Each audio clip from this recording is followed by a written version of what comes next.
कृष्ण ने केवल कहा नहीं, अपने शब्दों को साकार करके भी दिखाया। जैसे गीता के रूप में उनकी वाणी अनुकरणीय है, वैसे ही उनका जीवन भी। कृष्ण ने सिखाया कि रिश्ते कैसे निभाए जाते हैं, अपने पूरे परिवेश को प्रेम से कैसे भरा जाता है और जीवन के उतार चढ़ाव का सामना मुस्कुराते हुए कैसे किया जाता है। इस जन्माष्टमी कृष्ण को पूजें और उन्हें अपने जीवन में उतारें भी।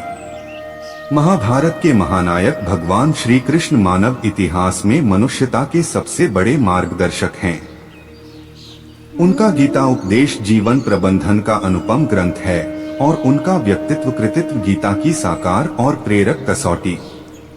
यदि हम प्रयास करें तो उनके जीवन से सीख लेकर पूरी 360 डिग्री पर अपने जीवन को सफल, सार्थक और उन्हीं की भांति यशस्वी बना सकते हैं।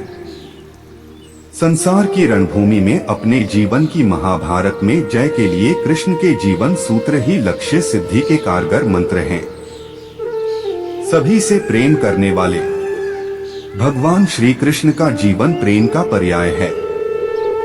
वे माँ, पिता, भाई बलराम, सखा अर्जुन और गोपियों सहित प्रकृति मात्र, यहाँ तक कि पशु पक्षियों से भी सदैव प्रेम करते हैं। कवि रसखान ने कृष्ण के प्रेम को अभिव्यक्त करते हुए लिखा है कि शेषनाग, गणेश जी, शिव, विष्णु और इंद्र जिनकी महिमा का निरंतर गान करते हुए जिन्हें अनादि, अनंत, अखंड, अछेद व अभेद्य बताते हैं, वेद से नारद तक और शुकदेव से व्यास तक सारे ज्ञानी और साधक जिनके स्वरूप को जानने का प्रयत्न करते रहते हैं मगर जान नहीं पाते, ऐसे परम परमात्मा जब मानव रूप में श्री कृष्ण अवतार ग्रहण करते हैं तो ग्राम्य बालाएं महज एक दोना भर छाछ के बदले उनसे नाच नचवाती हैं और प्रेम के वशीभूत कृष्ण उनके समक्ष नाचने लगते हैं। श्री कृष्ण सिखाते हैं, निश्चल प्रेम हर क्षण को सुख से भर देता है और पशु पक्षियों सहित पूरे परिवेश को आनंदमय कर देता है।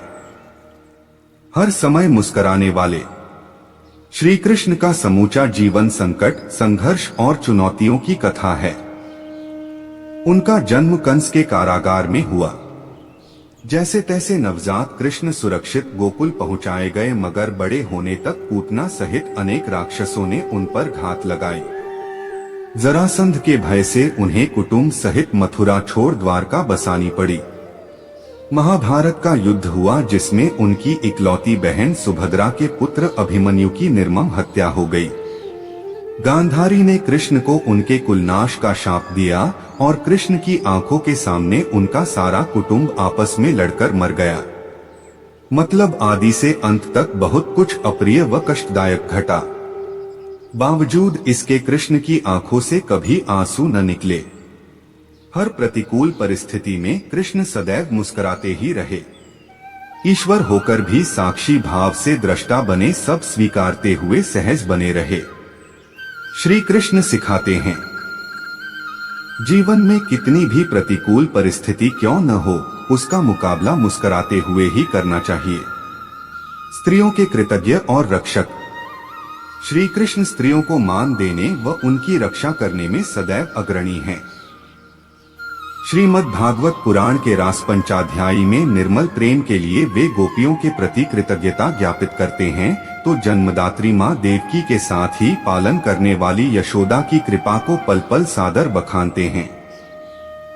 वे भीम को प्रेरित कर स्त्रियों को बंदी बनाए रखने वाले जरासंध का वध कराकर बंदी स्त्रियों को मुक्त कराते हैं। सखी द्रौपदी के मान की रक्षा के लिए चीर बढ़ाने का चमत्कार करते हैं तो अपने भांजे अभिमन्यु की मृत्यु के बाद उसकी विधवा उत्तरा का दुख दूर करने के लिए उसके मृत जन्मे पुत्र परीक्षित को पुनर्जीवित कर देते हैं। गुरु सांदीपनी की पत्नी की आज्ञा पर खोए हुए गुरुपुत्र को वापस लाकर गुरु दक्षिणा अर्पित करते हैं और क्रोधित गांधारी के कुलनाश संबंधी शाप को भी सिर झुकाकर स्वीकार लेते हैं, इसलिए कि कृष्ण स्त्री की महिमा को जानते और मानते हैं। श्री कृष्ण सिखाते हैं, जिस समाज में स्त्री का सम्मान और उसकी रक्षा होती है वही मंगलमय उन्नति कर पाता है। अच्छे और सच्चे मित्र दीनबंधु दीनानाथ श्री कृष्ण यूं तो सबके मित्र हैं, लेकिन उनके जीवन में 3 मित्र अर्जुन, उद्धव व सुदामा की मैत्री जग प्रसिद्ध है। सुदामा गुरुकुल का मित्र है, उद्धव तरुणाई के और अर्जुन द्रौपदी स्वयंवर की पहली मुलाकात के बाद अंतिम सांस तक का। श्रीमद् भागवत की कथाएं साक्षी हैं कि गुरुकुल में सुदामा के मुट्ठी भर अन्न को कृष्ण ने किस तरह कृतज्ञता पूर्वक याद रखा और द्वारकाधीश बनने के बाद सुदामा को धन धान्य देकर किस प्रकार मैत्री का ऋण चुकाया। ज्ञान के अहंकार में डूबे उद्धव को प्रेम का पाठ पढ़ाने गोपियों के पास भेजा। अर्जुन से अपने अनन्य प्रेम में कृष्ण इंद्र से भिड़ गए और खांडव वन को जलने दिया। पहले शांति दूत बनकर कौरव सभा में गए, फिर ईश्वर होकर भी महायुद्ध में मित्र के सारथी, संरक्षक व मार्गदर्शक बने। मित्र कर्मपथ से विचलित हुआ तो गीता का उपदेश दिया और युद्ध में विजय के बाद मित्र कहीं अहंकारी न हो जाए, इसलिए युद्ध के बाद अनुगीता सुनाई। श्री कृष्ण सिखाते हैं, संकट में मित्र की सहायता करो, भ्रम में मार्गदर्शन और आवश्यकता पर सहयोग। यह सब निस्वार्थ हो और कर्ता भाव से रहित हो तभी सच्ची मित्रता है। सफलता के लिए 5 मंत्र। प्रमाणों के अनुसार कृष्ण इस धरती पर 125 वर्ष रहे। इतनी दीर्घायु में उन्होंने विनम्रता से सिद्धि, कठोर परिश्रम, समयानुकूल नीति, सज्जनों का उत्थान और दुष्टों को दंड, ये 5 मूल मंत्र अपने व्यक्तित्व व कृतित्व के जरिए दिए। विनम्रता व सेवा भाव से गुरु सांदीपनी को प्रसन्न कर मात्र 64 दिनों में उन्होंने शिक्षा पाई और विनम्रता से ही जग को जीता। कठोर श्रम से उन्होंने द्वारका बसाई। कृष्ण सा नीतिज्ञ मनुष्यता के इतिहास में दुर्लभ है। जब जरासंध से लड़ना संभव न था तब द्वारका की राह ली और भीम का बल पाते ही उसे मरवा दिया। पांडवों की भांति दुर्योधन भी उनका संबंधी था, मगर उसके अधर्म की राह पर होने से कृष्ण ने धर्मपथिक पांडवों की सहायता कर सज्जनों के उत्थान का संदेश दिया। कृष्ण परम क्षमाशील हैं, किंतु दुष्टों को दंड देने में संकोच और विलंब नहीं करते। बचपन में अनेक राक्षसों के वध के अलावा कंस, शिशुपाल, शाल्व से लेकर उनकी प्रेरणा से किए गए दुर्योधन, दुःशासन, कर्ण व शकुनी के वध उनकी इसी कल्याणकारी दंड नीति के उदाहरण हैं।